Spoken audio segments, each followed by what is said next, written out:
Hello everyone.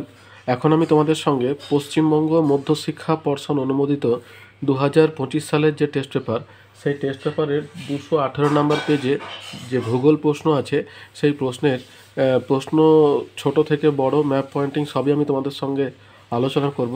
তো দেখো, তোমাদের ভালো লাগবে। তো চলো শুরু করা যাক। বেশ, তো দেখো, এটা হচ্ছে 218 number page, Puttimari high school, HS, geography. Full marks 90, times হচ্ছে 3 ঘন্টা 15 মিনিট। তো প্রথম যে বিভাগ আছে, তোমরা নিশ্চয়ই প্রশ্নের স্ট্রাকচার সম্পর্কে প্রত্যেকেই জানো। আর যদি না জেনে থাকো, অবশ্যই একবার দেখে নেবে যে কী স্ট্রাকচার থাকে, তাহলে টাইম ম্যানেজমেন্ট এই সমস্তগুলো কিন্তু সব ঠিকঠাকভাবে করা যাবে, কোনো প্রশ্ন মিস হবে না। ঠিক আছে, তাহলে প্রথম যে প্রশ্নটা আছে, দেখো প্রথমে শর্ট প্রশ্নগুলো করে নিই। প্রথম যে পার্টটা আছে ক বিভাগ, এখানে কিন্তু কোনো অল্টারনেট দেওয়া থাকে না, অর্থাৎ 14টার মধ্যে 14টা প্রশ্নের উত্তরই কিন্তু করা হয়। 1 × 14 = 14। দেখো, ভূপৃষ্ঠের সমতলীকরণ প্রক্রিয়াটি হলো কোনটা, হচ্ছে পর্যায়ন। ঠিক আছে, পর্যায়ন পদ্ধতির সাহায্যে কিন্তু সমতলীকরণ পদ্ধতিটা হয়ে থাকে। 2 নম্বর হচ্ছে মেরুজ্যোতি বা মেরুপ্রভা দেখা যায় কোন স্তরে। এখানে যে স্তরগুলো আছে, এখানে আয়নোস্ফিয়ারে তোমার মেরুজ্যোতি বা মেরুপ্রভা দেখা যায়। নেক্সট হচ্ছে সম্পৃক্ত বায়ুর আপেক্ষিক আর্দ্রতা কত। সম্পৃক্ত বায়ুর আপেক্ষিক আর্দ্রতা 100%। ঠিক আছে, নেক্সট হলো ঋতু পরিবর্তন দেখা যায় না নিরক্ষীয় জলবায়ুতে। নিরক্ষীয় জলবায়ুতে কিন্তু কোনো ঋতু পরিবর্তন দেখা যায় না। তারপর আছে দেখো, উষ্ণ ও শীতল সমুদ্র স্রোতের মিলনস্থলে গড়ে ওঠে কি। উষ্ণ এবং শীতল স্রোতের মিলনস্থলে হিমপ্রাচীর। ঠিক আছে, তারপর দেখো, কৃষ্ণ ও শুক্লপক্ষের অষ্টমী তিথিতে কিসের সৃষ্টি হয়। মরা কোটালের সৃষ্টি হয়। ক, মরা কোটালটা হবে অ্যান্সার। নেক্সট হচ্ছে একটি চিকিৎসা সংক্রান্ত বর্জ্য হলো, কি হবে এটা, ইঞ্জেকশনের সিরিঞ্জ, এটাই হবে উত্তর। তারপর দেখো, ভারত এবং পাকিস্তানের সীমারেখার নাম কি। এটা হচ্ছে তোমার red cliff line. Red cliff লাইনটা হবে অ্যান্সার। তারপর দেখো, নাগার্জুন সাগর পরিকল্পনা যে নদীর উপরে গড়ে উঠেছে, কোন নদী, কৃষ্ণা নদীর উপরে গড়ে উঠেছে। তারপরে ভারতের উচ্চতম লবণাক্ত জলের হ্রদের নাম প্যাংগং। এই দেখো, প্যাংগংটা হবে অ্যান্সার। নেক্সট হচ্ছে কালবৈশাখী যে দিক থেকে হয় তা হলো তোমার উত্তর পশ্চিম দিক থেকে হয়েছে। তারপর দেখো, ভারতের মৃত্তিকা সংরক্ষণে একটি গৃহীত পদ্ধতি হলো তোমার ফালি চাষ পদ্ধতি। এই দেখো, ফালি চাষ পদ্ধতিটা হবে তোমার অ্যান্সার। নেক্সট হচ্ছে ভারতের জনসংখ্যা বৃদ্ধির হার যে রাজ্যে সব থেকে বেশি, সেটা হচ্ছে বিহার। তারপর আছে দেখো, ভারতীয় জরিপ বিভাগের সদর দপ্তর অবস্থিত কোথায়, দেরাদুনে। জরিপ দপ্তরের সদর দপ্তর হচ্ছে তোমার দেরাদুনে। নেক্সট হচ্ছে খ বিভাগ, এটা শুদ্ধ অশুদ্ধ অর্থাৎ ট্রু ফলস লিখতে হবে, কোনটা শুদ্ধ কোনটা অশুদ্ধ। তাহলে প্রথম যেটা আছে দেখো, উষ্ণ মরু অঞ্চলে বায়ুর কাজই প্রধান, শুদ্ধ। ঠিক আছে, তারপরে দেখো, হিমরেখার উপর থেকে নদীর কাজ শুরু হয় না, হিমরেখার নিচে থেকে শুরু হয়, এটা হবে তোমার অশুদ্ধ। তারপরে দেখো, পৃথিবীর আবর্তন গতির জন্য সমুদ্র স্রোতের গতি বিক্ষেপ ঘটে, হ্যাঁ ঠিক আছে। তারপর দেখো, ভেম্বানাদ হলো ভারতের বৃহত্তম উপহ্রদ। ভেম্বানাদ হলো ভারতের বৃহত্তম উপহ্রদ না। তারপর দেখো, স্ক্র্যাবার হলো জল দূষণ নিয়ন্ত্রণকারী যন্ত্র, ভুল, এটা বায়ু দূষণ নিয়ন্ত্রণকারী যন্ত্র। তারপরে তিস্তা নদীর উৎপত্তি জেমু হিমবাহ থেকে। তিস্তা নদীর উৎপত্তি জেমু হিমবাহ থেকে, হ্যাঁ ঠিক। তারপরে দেখো, উপগ্রহ চিত্রে ছদ্ম রং ব্যবহার করা হয়, অবশ্যই শুদ্ধ রং, শুদ্ধ। ঠিক আছে, তাহলে দেখো হয়ে গেল শুদ্ধ অশুদ্ধ। এরপর আমাদের যেটা আছে, উপযুক্ত স্থানে শূন্যস্থানে শব্দ বসানো। 6টি প্রশ্নের উত্তর দিতে হবে। 6 নম্বর আছে, এখানে আছে 7টা, অর্থাৎ একটা অল্টারনেট আছে, কিন্তু তোমরা সবগুলোরই উত্তর দেওয়ার চেষ্টা করবে। প্রথম যেটা আছে দেখো, পার্বত্য প্রবাহে নদী উপত্যকায় সৃষ্ট গর্তকে কি বলে, মন্থকূপ। দন্তনের থয়ে কয় দীর্ঘ উপ, মন্থকূপ। তারপর দেখো, ড্যাশ তিথিতে ভরা কোটালের সৃষ্টি হয়, কোন তিথিতে, পূর্ণিমা এবং অমাবস্যা তিথিতে। পূর্ণিমা এবং অমাবস্যা, এখানে উত্তর হবে পূর্ণিমা এবং অমাবস্যা।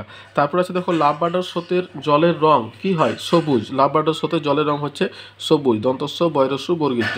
একটি বিষাক্ত বর্জ্য কি, পারদ।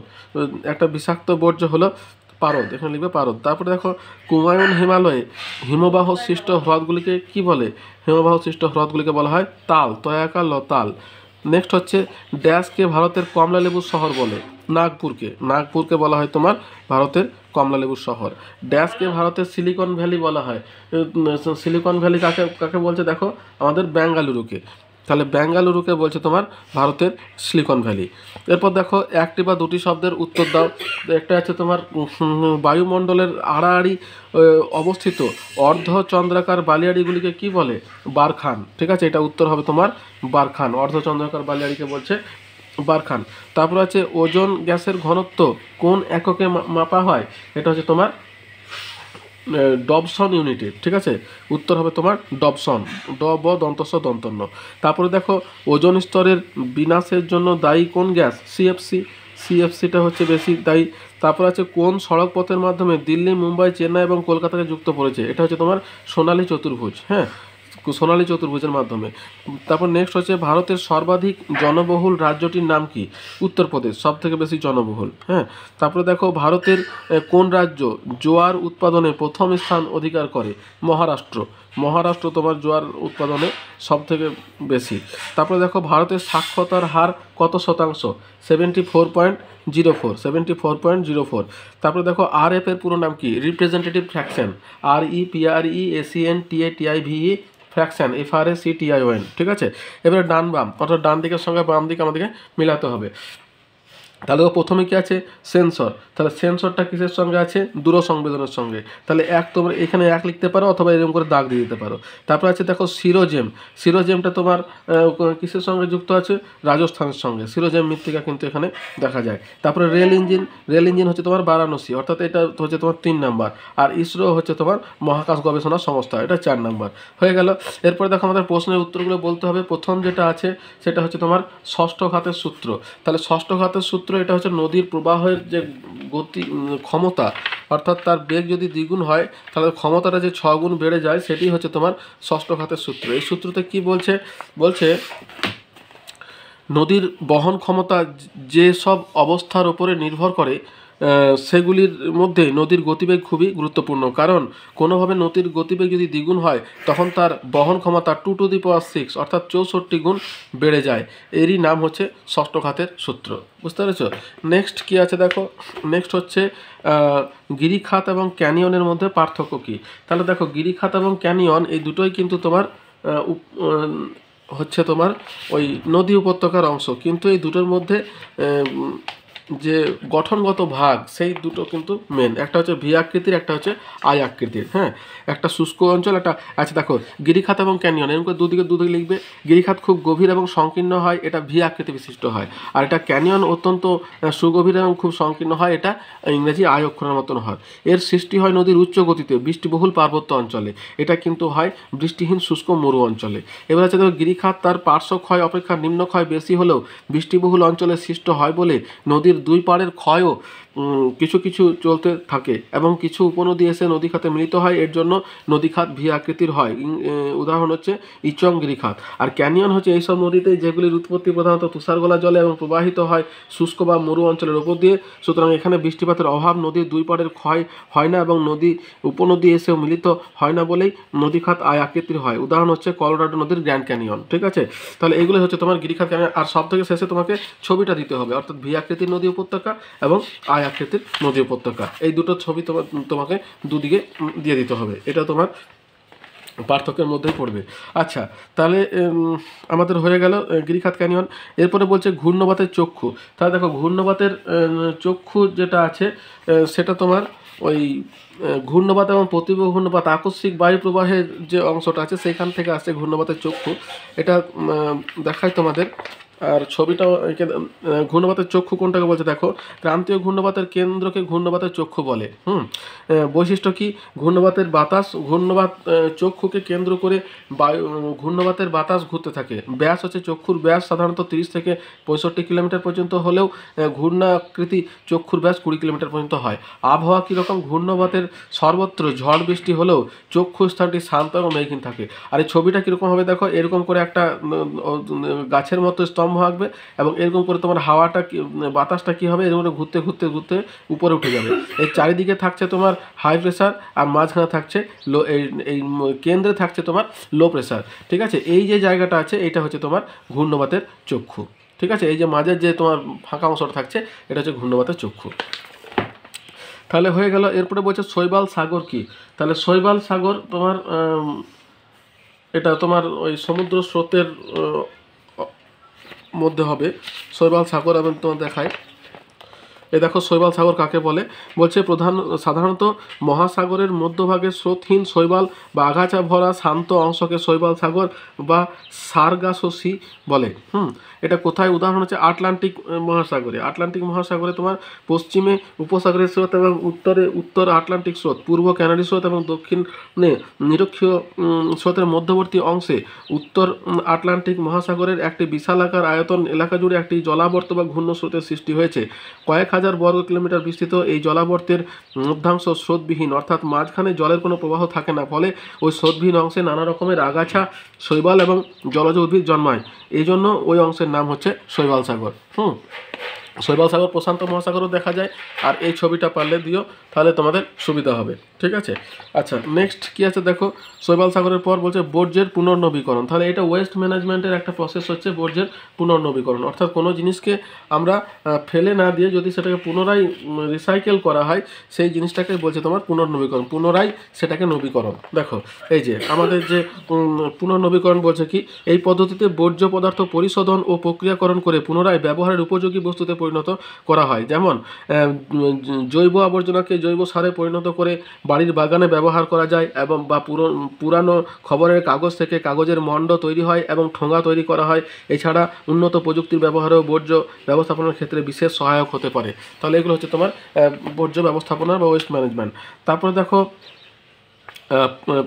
পুনর্নবীকরণ। এবারে কি আছে, তেজস্ক্রিয় বর্জ্য কাকে বলছে।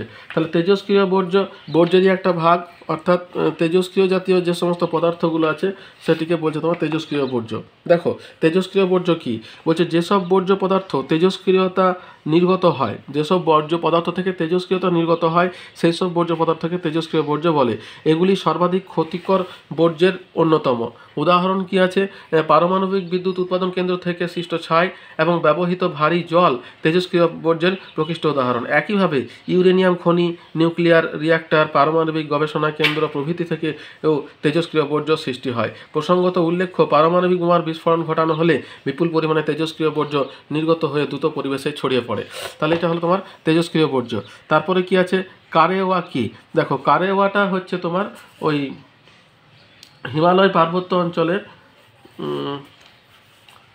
এবং কিসের জন্য বিখ্যাত আমি দেখাই তোমাদের।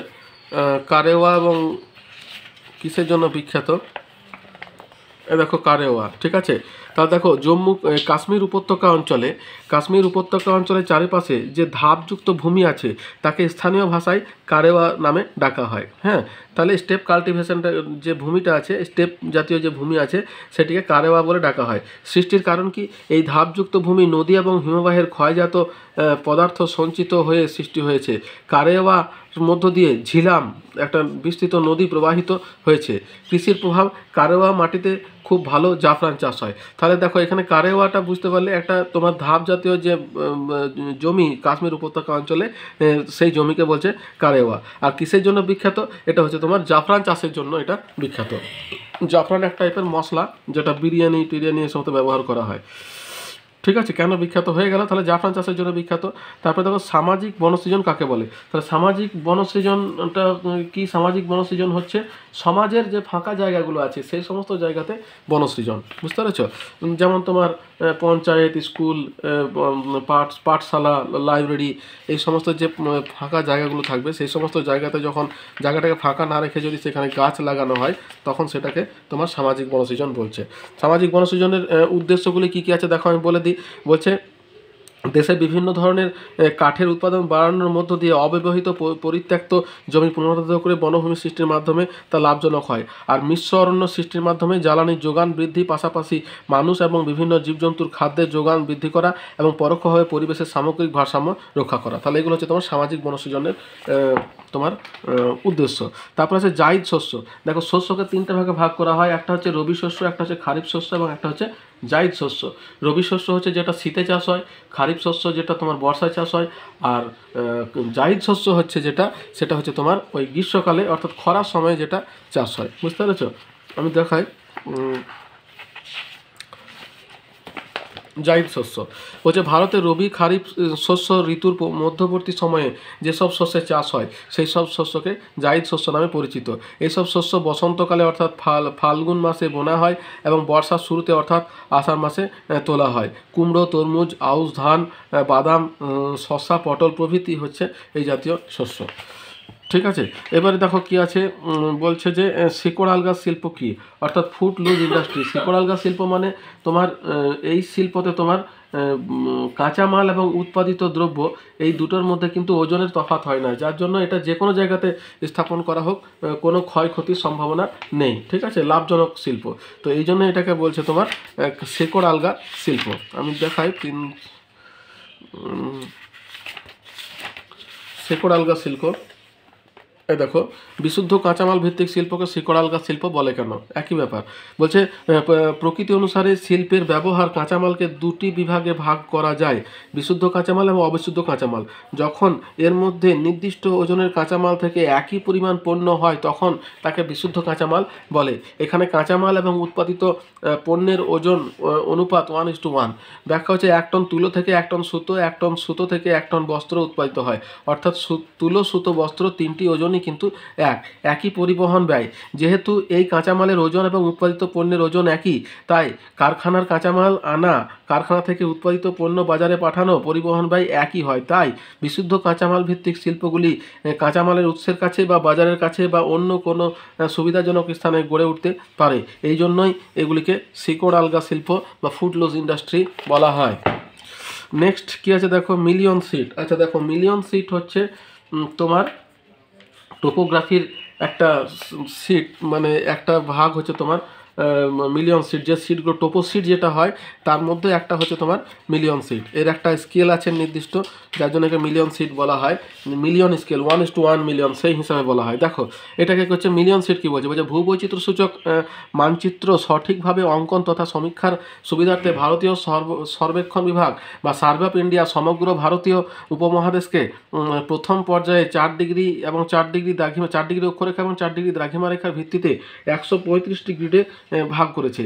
এগুলি বৃহৎ পর্যায়ের মানচিত্র এবং এর স্কেল হলো 1 সেমিতে 10 কিলোমিটার, RF 1:1 মিলিয়ন। ঠিক আছে, এই ধরনের ভূবৈচিত্র্য সূচক মানচিত্রগুলিকে মিলিয়ন সিট বলা হয়। ঠিক আছে, 1 মিলিয়ন মিনস দেখো একের পিঠে হচ্ছে তোমার 3টে এবং 3টে 6টা, 3টে এবং 3টে 6টা শূন্য। ঠিক আছে, যার জন্য একে মিলিয়ন সিট বলা হয়।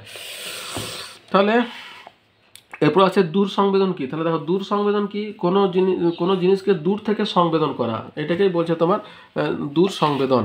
অর্থাৎ কোনো জিনিসকে টাচ না করে যখন সেটা সম্পর্কে তথ্য সংগ্রহ করা হবে তখন সেটাকে দূর সংবেদন। দেখো এই দূর সংবেদন বলছে হলো ভূপৃষ্ঠের কোনো বস্তু বা উপাদানকে স্পর্শ না করে দূর থেকে তার সম্পর্কে তথ্য সংগ্রহ করার প্রক্রিয়া। বৈশিষ্ট্য কি, সংগৃহীত তথ্য বিশ্লেষণের মাধ্যমে সেই বস্তু বা উপাদান সম্পর্কে ধারণা লাভ করার একটি উন্নত প্রযুক্তি। তাহলে এটা যথেষ্ট উন্নত, টাচ না করে তার সম্পর্কে তথ্য নেওয়া। এরপর দেখো আছে মরুকরণের বা মরু সম্প্রসারণের 3টি কারণ লেখো। তাহলে মরু সম্প্রসারণের কারণ অর্থাৎ কী কী কারণে তোমার মরু সম্প্রসারণ হতে পারে সেগুলো লিখতে হবে। দেখাই, দেখো মরু সম্প্রসারণের কারণগুলি। প্রথমে কি আছে, প্রাকৃতিক কারণ এবং মানব সৃষ্ট কারণ, অর্থাৎ প্রাকৃতিক এবং অর্থনৈতিক দুটি ভাগে ভাগ করছে। তার আগে দেখো মরুভূমির পার্শ্ববর্তী এলাকাসমূহে বা মরু সংলগ্ন অঞ্চলে মরুভূমির প্রসার ঘটলে তাকে মরু সম্প্রসারণ বা মরু বিস্তার বলা হয়। প্রাকৃতিক কারণ কি আছে, বালিপূর্ণ বাতাসের আগমন। হ্যাঁ, বালিপূর্ণ বাতাস এলে তখন কিন্তু মরুভূমি বিস্তার পায়। খরার প্রাদুর্ভাব, অর্থাৎ বারবার খরা হলে মাটি এতটাই শুষ্ক হয়ে যায় যে সেখানে উদ্ভিদ প্রাণীকুল সহ সমগ্র বাস্তুতন্ত্রেরই চরম বিপর্যয় নেমে আসে। এরকম অবস্থা মরুভূমি সংলগ্ন অঞ্চলে মরুভূমি সম্প্রসারণ ঘটে। বিশ্ব উষ্ণায়ন অর্থাৎ গ্লোবাল ওয়ার্মিং যেটা হচ্ছে, তার ফলে কি হচ্ছে যে অনেক জায়গায় যেগুলো মরুভূমির মধ্যে নয় সেগুলো কিন্তু মরুভূমির মধ্যে ধীরে ধীরে মরুভূমি গ্রাস করছে, মরুভূমির কাছাকাছি। তাই দেখো মরুভূমি সম্প্রসারণে মানব সৃষ্ট কারণ কি কি আছে। প্রথম আছে ব্যাপক হারে বৃক্ষচ্ছেদন, অনিয়ন্ত্রিত বা অতিরিক্ত পশুচারণ, তারপরে হচ্ছে অবৈজ্ঞানিক প্রথায় কৃষিকাজ, অবৈজ্ঞানিক প্রথায় জলসেচ প্রভৃতি মানুষের সৃষ্ট কারণে মরুভূমির সম্প্রসারণ ঘটে। তাহলে দেখো এই সমস্তগুলো হচ্ছে তোমার মরুকরণের কারণ। এর মধ্যে 3টি বলেছে, যে কোনো 3টে তুমি ভালো করে লিখতে পারো। অথবা দিয়ে আছে ভূমধ্যসাগরীয় জলবায়ু অঞ্চলের 3টে বৈশিষ্ট্য। দেখো ভূমধ্যসাগরীয় জলবায়ু অঞ্চলের বৈশিষ্ট্য কিসের জন্য বিখ্যাত বলতো, ফল চাষের জন্য। অর্থাৎ এই জলবায়ু অঞ্চলে কিন্তু ফল চাষ খুব ভালো হয়। এছাড়া এর বৈশিষ্ট্যগুলো কী কী আছে দেখো, এই দেখো ভূমধ্যসাগরীয় জলবায়ু অঞ্চল কোথায় কোথায় দেখা যায়, ইউরোপ, এশিয়া, আফ্রিকার কিছু কিছু দেশ, উত্তর আমেরিকা, দক্ষিণ আমেরিকা, ওশিয়ানিয়া কিছু কিছু দেশে তোমার এই জলবায়ু দেখা যায়, কিছু কিছু অংশে, এইসব দেশের কিছু কিছু অংশে। এবার ভূমধ্যসাগরীয় জলবায়ুর বৈশিষ্ট্য কি?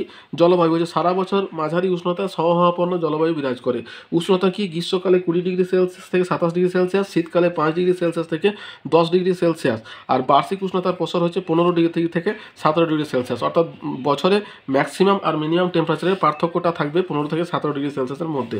আকাশের অবস্থা, গ্রীষ্মকালে এখানে শুষ্ক এবং একই সময়ে তোমার আকাশ পরিষ্কার থাকে। অর্থাৎ এইখানে কিন্তু কি আমাদের যেমন শীতকালটা শুষ্ক, ওখানে কিন্তু শীতকালটা হচ্ছে তোমার গ্রীষ্মকালটা শুষ্ক, ওইদিকে কিন্তু হচ্ছে গ্রীষ্মকালটা শুষ্ক, শীতকালটা হচ্ছে আর্দ্র। ঠিক আছে, বৃষ্টিপাতটা কি দেখো, বৃষ্টিপাত হচ্ছে শীতকালে আর্দ্র পশ্চিম বায়ুর প্রভাবে এখানে ঘূর্ণবাজনিত বৃষ্টিপাত হয়, অর্থাৎ শীতকালটা হচ্ছে এখানে আর্দ্র, এটা কিন্তু কষ্টদায়ক। ঠিক আছে, বার্ষিক বৃষ্টিপাতের পরিমাণ 35 থেকে 65 সেন্টিমিটার।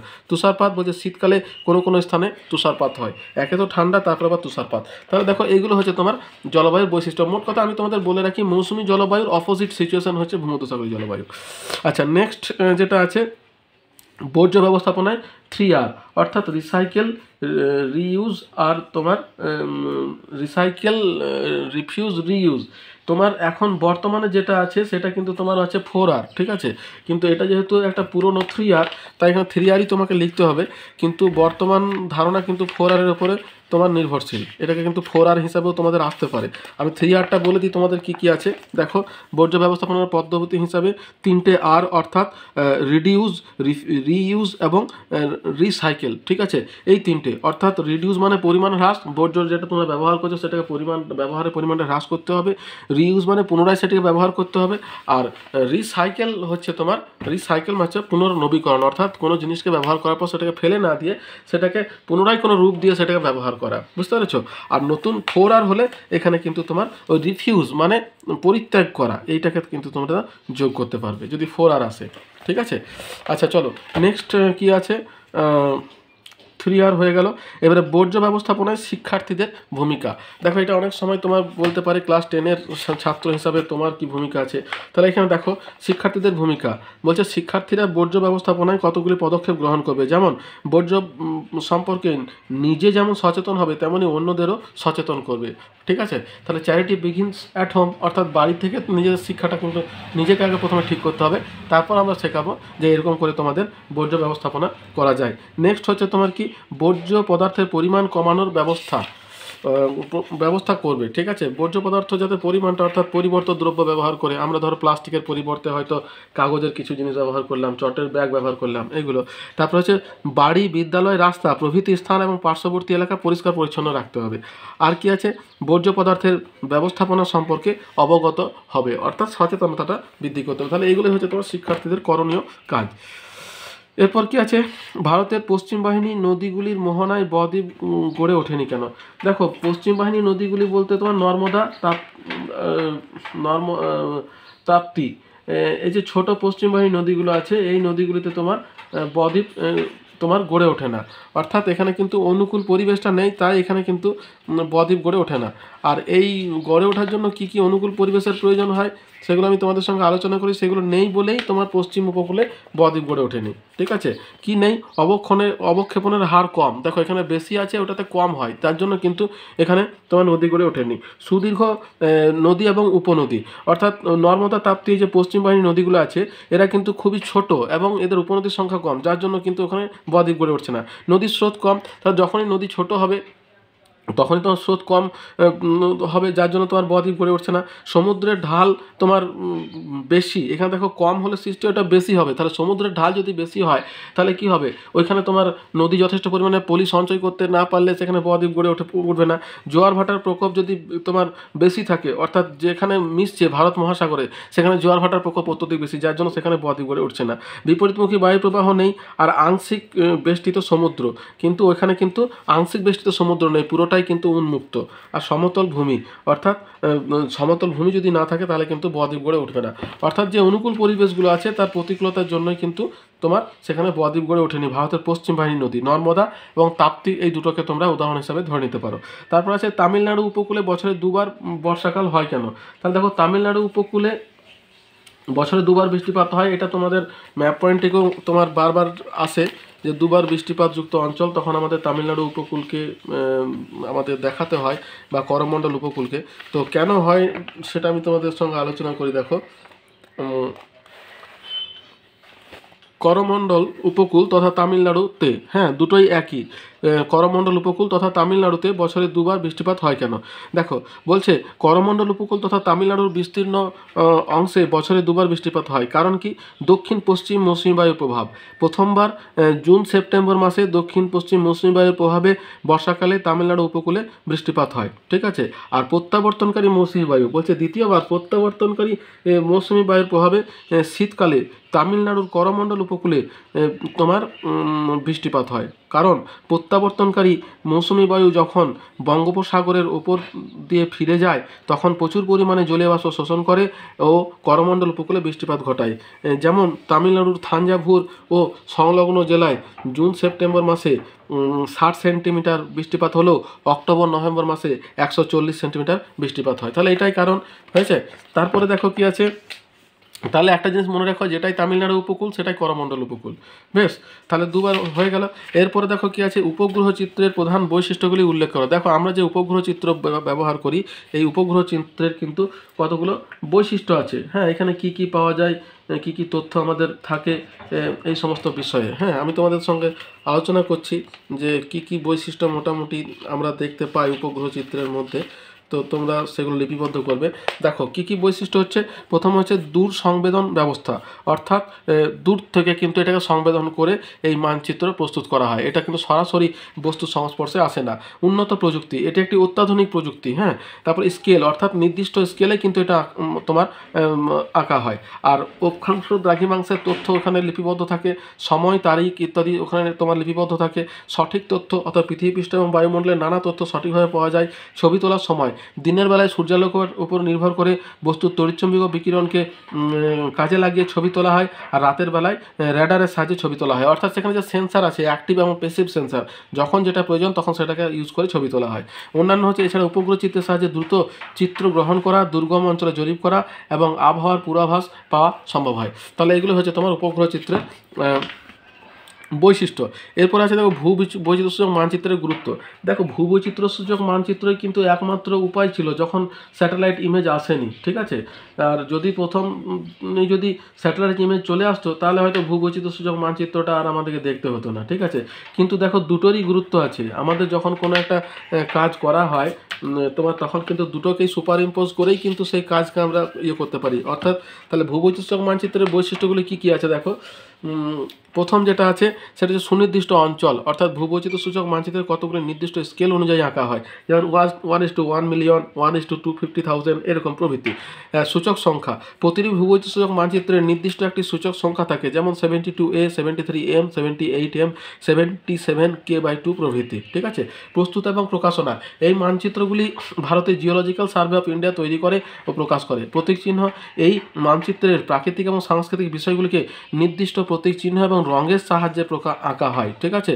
কিন্তু টোপোগ্রাফিক্যাল ম্যাপেও তোমার চিত্র এবং রঙের সাহায্যে আঁকা হয়। তথ্য সঞ্চয়ের প্রকৃতি, বলছে ভূবৈচিত্র্য মানচিত্রে তথ্য অ্যানালগ আকারে সঞ্চিত থাকে, নির্দেশিকার সাহায্যে একে বিশ্লেষণ করা হয়। অক্ষাংশ এবং দ্রাঘিমাংশ, ভূবৈচিত্র্যসূচক মানচিত্রে অক্ষাংশ এবং দ্রাঘিমাংশ বিস্তৃতি উল্লেখ থাকে, ঠিক আছে।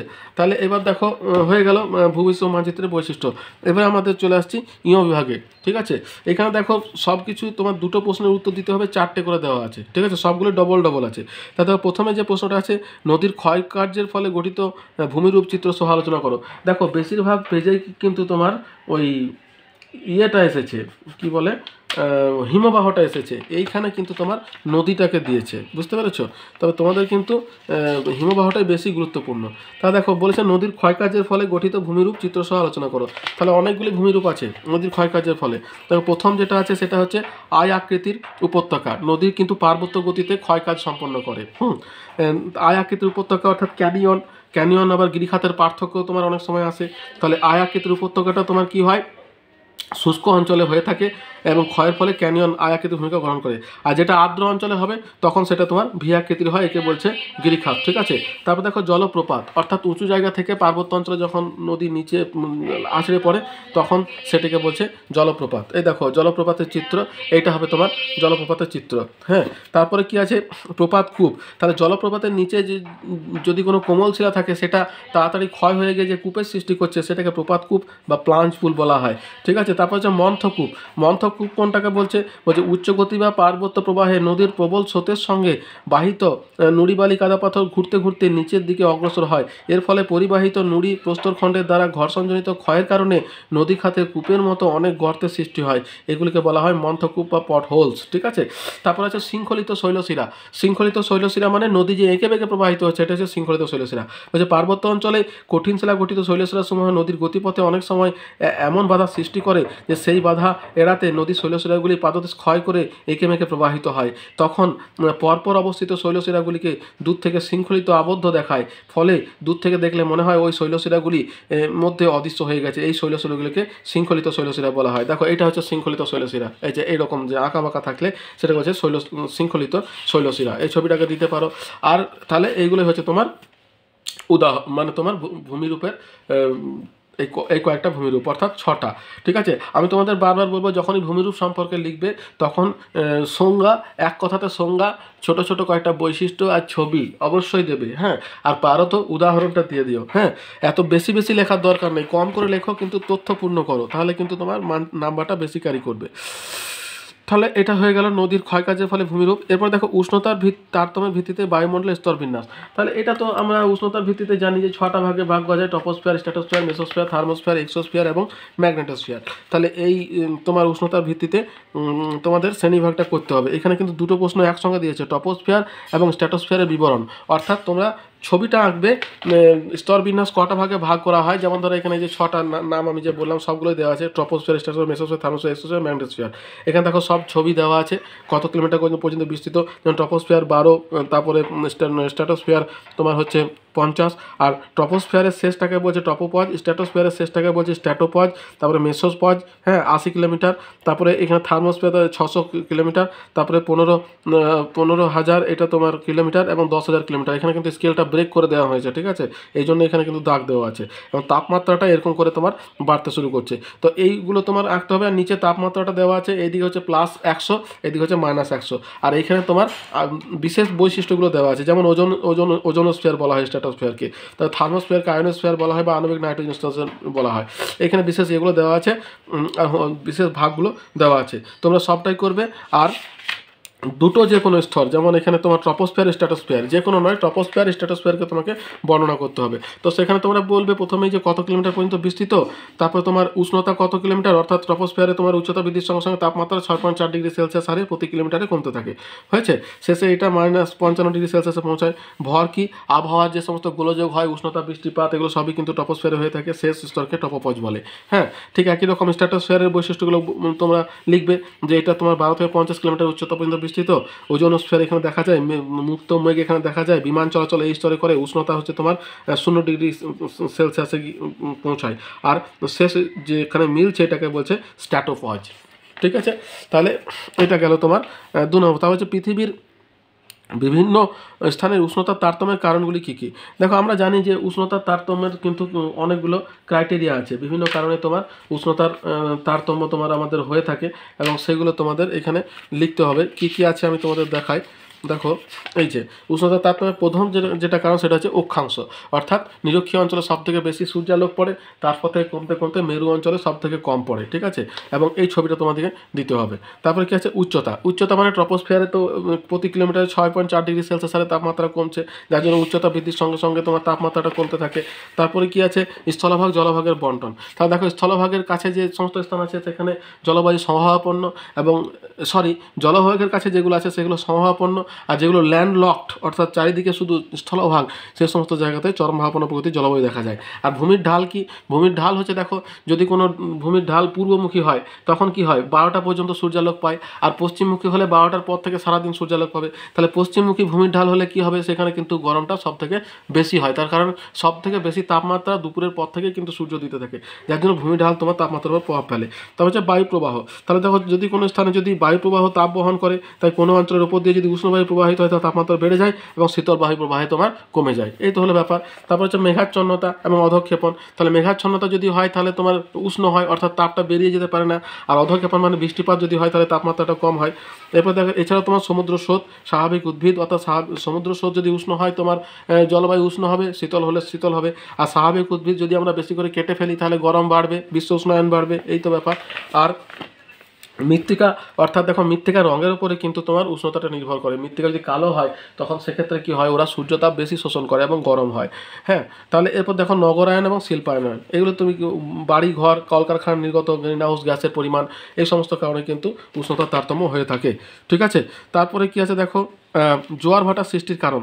জোয়ার ভাটা সৃষ্টির দুটি কারণ, একটা হচ্ছে তোমার সূর্য এবং চন্দ্রের আকর্ষণ, আর 2 নম্বর হচ্ছে তোমার ওই পৃথিবীর কেন্দ্রাতিক বল। ঠিক আছে, এই দুটোই কিন্তু সূর্যের আকর্ষণটা থেকে চন্দ্রের আকর্ষণেই তোমার বেশি তোমার জোয়ার ভাটাটা হয়ে থাকে। আমি তোমাদের দেখাই, দেখো দুটি কারণ, একটা হচ্ছে তোমার পৃথিবীর ওপর চাঁদ এবং সূর্যের আকর্ষণ। ঠিক আছে, কিন্তু এখানে দেওয়া আছে প্রধানত চাঁদের আকর্ষণে কিন্তু পৃথিবীর জলরাশি ফুলে ওঠে এবং জোয়ার হয়। হয়েছে, আর এই ছবিটা কিন্তু তোমাদেরকে দিতে হবে। এটা চাঁদের কক্ষপথ, এখানে জলরাশিটা ফুলে উঠছে, এখানে মুখ্য জোয়ার, আর অপর দিকে হচ্ছে গৌণ জোয়ার, আর অন্য দুটো জায়গাতে হচ্ছে ভাটা। আর কি আছে, পৃথিবীর কেন্দ্রাতিক বল, অর্থাৎ পৃথিবীর আবর্তন গতির ফলে ভূপৃষ্ঠে একটি বিকর্ষণ শক্তি বা কেন্দ্রাতিক বলের সৃষ্টি হয়। এর প্রভাবে ভূপৃষ্ঠে জলরাশি বাইরের দিকে বিক্ষিপ্ত হয়ে প্রবণতা লাভ করে। এই বল পৃথিবীর মাধ্যাকর্ষণ শক্তির বিপরীতে কাজ করে। এই চাঁদের এখানে তোমার জোয়ার এবং অন্য স্থানে ভাটার সৃষ্টি হচ্ছে। ঠিক আছে, তাহলে এই দুটোই হচ্ছে কারণ।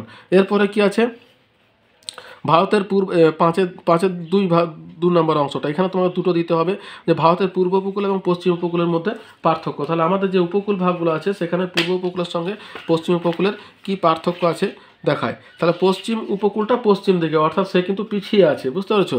আর পূর্ব উপকূলটা কিন্তু উন্নত, এটা তোমাদেরকে মনে রাখতে হবে, তাহলে কিন্তু লিখতে সহজ হবে, বুঝতে পেরেছো। দেখো আমি তোমার দেখাই, পূর্ব উপকূল এগিয়ে। হ্যাঁ, কীভাবে এগিয়ে বলছে, বঙ্গোপসাগরের পূর্ব অংশ বেশ প্রশস্ত, এটা কিন্তু সংকীর্ণ। এখানে উচ্চতা কম, এখানে উচ্চতা অনেক বেশি, যার জন্য মানুষের সংখ্যা কম। এখানে কি আছে, বালিয়াড়ি আছে। এখানে শুধুমাত্র উপকূলে সর্বত্রই বালিয়াড়ি আছে, এখানে কিন্তু শুধুমাত্র দক্ষিণাংশে বালিয়াড়ি আছে। এটা অভগ্ন, উপকূলরেখা অভগ্ন, এখানে বন্দরের সংখ্যা বেশি। এখানে দেখো মোহনা প্রশস্ত, এখানে মোহনা সংকীর্ণ। এখানে মোহনাগুলোতে বদ্বীপ আছে, এখানে বদ্বীপ নেই। এখানে দেখো কি আছে, হ্রদ উপহ্রদ আছে, এখানে কিন্তু হ্রদ উপহ্রদ নেই। মৃত্তিকা উর্বর এবং উপকূল বিস্তৃতি কৃষিতে সমৃদ্ধ, এটা কিন্তু কৃষিকাজে অসমৃদ্ধ বা অনুন্নত। এখানে মাঝারি ধরনের বৃষ্টিপাত হয়, এখানে বৃষ্টিপাতের পরিমাণ বেশি। পূর্ব উপকূল শিল্পে সমৃদ্ধ, এইটা কিন্তু সেভাবে লক্ষণীয় নয়। এখানে যোগাযোগ ব্যবস্থা উন্নত, এখানে যোগাযোগ ব্যবস্থা অনুন্নত বা অতটা উন্নত নয়, এটা বলতে পারো। ঠিক আছে, তাহলে পূর্ব উপকূল পশ্চিম উপকূল হয়ে গেল। এবারে ধান চাষের অনুকূল পরিবেশ। দেখো যে কোনো চাষের অনুকূল পরিবেশকে আমরা দুটো ভাগে ভাগ করছি, একটা হচ্ছে প্রাকৃতিক, একটা অপ্রাকৃতিক। প্রাকৃতিকের মধ্যে পড়ছে ভূপ্রকৃতি, জলবায়ু এবং মৃত্তিকা, আর অপ্রাকৃতিকের মধ্যে পড়ছে শ্রমিক, পরিবহন, মূলধন এবং বাজার। এটার ভিত্তিতে তোমাদেরকে সবগুলো মানে পরিমাণগত লিখতে হবে। আমি তোমাদের শুধু পয়েন্টগুলো বলে দিলাম। এবার দেখো ধান চাষের ক্ষেত্রে কি হচ্ছে, প্রাকৃতিকের মধ্যে কি আছে, জলবায়ু। জলবায়ু তো তোমার কি আছে, এখানে উষ্ণতা কত, 20 থেকে 30 ডিগ্রি সেলসিয়াস উষ্ণতা, বৃষ্টিপাত হচ্ছে 100 থেকে 200 সেন্টিমিটার, এটা প্রয়োজন হয়। আর মৃত্তিকা কি দরকার, দোআঁশ এবং পলি প্রকৃতির মৃত্তিকা, অপ্রবেশ্য কাদামাটি তোমার ধান চাষের পক্ষে উপযুক্ত। আর ভূপ্রকৃতি কেমন দরকার, জমিতে জল জমে থাকলে ধান সবচেয়ে ভালো জন্মায়, তাই নদী উপত্যকা এবং বদ্বীপ সমভূমিতে ধান চাষের জন্য বিশেষ উপযোগী। আর ভূমির উচ্চতা সমুদ্রপৃষ্ঠ থেকে সামান্য উচ্চতায় ধান চাষ হয়, তবে কেরলের আল্লাঝুপা জেলাতে উচ্চতার চেয়েও নিচু অঞ্চলে ধানের চাষ হয়, দেরাদুন, কাশ্মীর।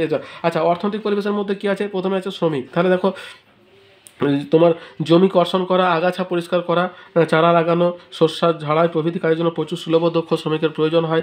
অন্যান্য কি আছে, উচ্চ ফলনশীল বীজ, সার, কীটনাশক, জলসেচ, আধুনিক যন্ত্রপাতি প্রভৃতি ব্যবহারের জন্য সুবিধা পাওয়া তোমার শ্রমিক লাগে। এছাড়া উন্নত পরিবহন ব্যবস্থা। ঠিক আছে, তাহলে এই সমস্ত তোমার কিন্তু ধান চাষের জন্য প্রয়োজন হয়। তারপরে কি আছে, ভারতের জনসংখ্যা বৃদ্ধির কারণগুলি আলোচনা করো। তাহলে দেখো জনসংখ্যা বৃদ্ধি ভারতে একটা কিন্তু এখন একটা সম্পদ বা সমস্যা যা বলবে, তো এর কারণগুলো কিন্তু আমাদেরকে জানতে হবে যে কী কারণে ভারতের জনসংখ্যাটা কিন্তু এত হারে বাড়ছে। এখন তো আমাদের মনে হয় চায়নাকেও ক্রস করে ফেলেছি। যাই হোক, এটা গর্বের না কিসে জানি না। দেখো, ভারতের জনসংখ্যা বৃদ্ধির কারণগুলি, প্রথম কী আছে, উচ্চ জন্মহার, অর্থাৎ আমাদের যে এখন জন্ম হারটা কিন্তু হচ্ছে অত্যধিক বেশি। 2 নম্বর হচ্ছে মৃত্যু হার কমে যাওয়া। চিকিৎসা সায়েন্স, মেডিকেল সায়েন্সের উন্নতির জন্য কিন্তু মৃত্যু হার কিন্তু এখন কমে গেছে। মাদার ডেথ বলো, শিশু মৃত্যু বলো, এগুলো সবই কিন্তু এখন কমে গেছে।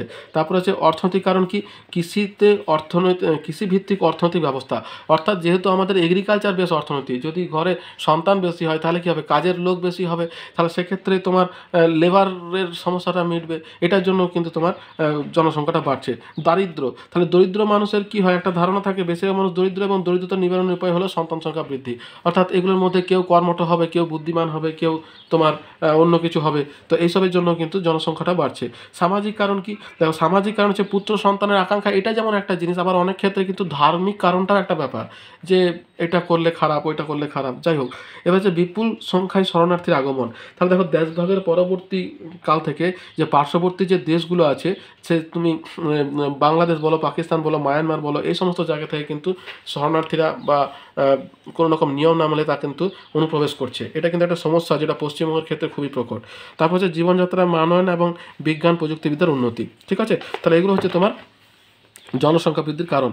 এবার আছে পূর্ব এবং মধ্য ভারতে লৌহ ইস্পাত শিল্পের কেন্দ্রীয়ভাবে একদেশীয় হওয়ার কারণ কি, দেখো লৌহ ইস্পাত শিল্প হচ্ছে একটা ভারী শিল্পের অন্তর্গত, যার জন্য একে কি করতে হয়, সবসময়ই কাঁচামালের কাছাকাছি জায়গাতে কিন্তু একে স্থাপন করতে হয়। অন্য জায়গায় স্থাপন করলে কি হবে, এই শিল্পে কিন্তু লাভের সম্মুখীন হবে না, যার জন্য কি হচ্ছে পূর্ব এবং মধ্য ভারতে কিন্তু এগুলো গড়ে উঠছে। তাহলে দেখো নিশ্চয়ই কাঁচামাল আর এগুলো পাচ্ছে, যার জন্য কিন্তু হচ্ছে। তাহলে দেখো এখানে কি বলছে, পূর্ব এবং মধ্য ভারতের দুর্গাপুর, কুলটি, বার্নপুর, জামশেদপুর, রোরকেল্লা, বোকারো এবং মধ্য ভারতের ভিলাই, এইগুলোতে কিন্তু লৌহ ইস্পাত শিল্প গড়ে উঠেছে। কারণটা কি, কাঁচামালের সহজলভ্যতা। তাহলে দেখো এখানে পূর্ব এবং মধ্য ভারতের লোহা ইস্পাত কারখানাগুলি প্রয়োজনীয় কাঁচামাল তোমার ভারতের রানীগঞ্জ, ঝরিয়া, বোকারো, গিরিডি, কানপুর, তালচের, মধ্যভাগের কোরবা, সোনাহাট, উর্মিলা প্রভৃতি জায়গা থেকে পাচ্ছে। আকরিক লোহা, চুনা পাথর, ডলোমাইট প্রভৃতি। আর জলের সহজলভ্যতা কি, এইসব অঞ্চলের ওপর দিয়ে যে সমস্ত নদীগুলো বয়ে যাচ্ছে, যেমন দামোদর, বরাকর, সুবর্ণরেখা, খড়কাই, শঙ্খ, ব্রাহ্মণী, দক্ষিণ কোয়েল প্রভৃতি নদ নদী থেকে তোমার জল পাচ্ছে। পর্যাপ্ত বিদ্যুৎ, দেখো যে সমস্ত বিদ্যুৎ কেন্দ্রগুলো আছে, দুর্গাপুর, মেজিয়া, ডিসেরগড়, বক্রেশ্বর, পাত্রাতু, বোকারো, তালচের, মধ্য ভারতের কোরবা, বিন্ধ্যাচল প্রভৃতি জায়গা থেকে কিন্তু তাদের বিদ্যুৎ শক্তিগুলো পেয়ে যাচ্ছে। উন্নত পরিবহন ব্যবস্থা, তাহলে দেখো এই যে মধ্য এবং পূর্ব ভারত কি হচ্ছে, এই কতগুলো জাতীয় সড়ক, যেমন NH2টা এখন NH19, এটা আপডেট করার দরকার আছে। 6, 23, 31, 33 প্রভৃতি জাতীয় সড়ক কিন্তু এই অঞ্চলের মধ্যে প্রসারিত হওয়ায় তোমার পরিবহনের সুযোগ পাচ্ছে। আর কি আছে, এই বন্দরগুলো, যেমন কলকাতা, হলদিয়া, বিশাখাপত্তনম এবং পারাদ্বীপের মতো দেশের বন্দরগুলি কিন্তু সান্নিধ্য এই অঞ্চলে লৌহ ইস্পাত শিল্পের উন্নতিতে সাহায্য করেছে। তাহলে দেখো বড় প্রশ্ন কিন্তু তোমাদের শেষ হলো। এরপরে আসছে ম্যাপ পয়েন্টিং। ম্যাপ পয়েন্টিংয়ের প্রথমে কি আছে, প্রথমে 1 নম্বর আছে তোমার আরাবল্লী পর্বত। দেখো আরাবল্লী পর্বত ম্যাপ পয়েন্টিংয়ে কিন্তু 10 নম্বর পাওয়াটা খুব সহজ, হ্যাঁ, জাস্ট একটু চেষ্টা করবে তাহলেই কিন্তু হবে। প্রথমে 1 নম্বর আছে তোমার আরাবল্লী পর্বত। এই দেখো এই জায়গাতে হচ্ছে আরাবল্লী পর্বত। আমাদের যে রাজস্থান আছে, রাজস্থানের প্যারালালি এরকম জায়গাতে আছে আরাবল্লী পর্বত। তাহলে এখানে লিখবে 1 নম্বর, এখানে লিখবে তোমার আরাবল্লী। ঠিক আছে, নেক্সট কি আছে, নেক্সট আছে তোমার কাবেরী নদী। তাহলে দেখো দক্ষিণ ভারতের একটা নদী এই জায়গাতে, এইখানে হবে, এখানে মিশছে। তাহলে এইখান থেকে শুরু করে এরকম দেখাবে। ঠিক আছে, তাহলে সুবিধা হবে। তাহলে 2 নাম্বার এখানে লিখবে তোমার কাবেরী। হয়েছে। তারপরে আছে দেখো ভারতের শুষ্কতম অঞ্চল, রাজস্থান শুষ্কতম অঞ্চল, যেখানে মরুভূমির সৃষ্টি হয়েছে।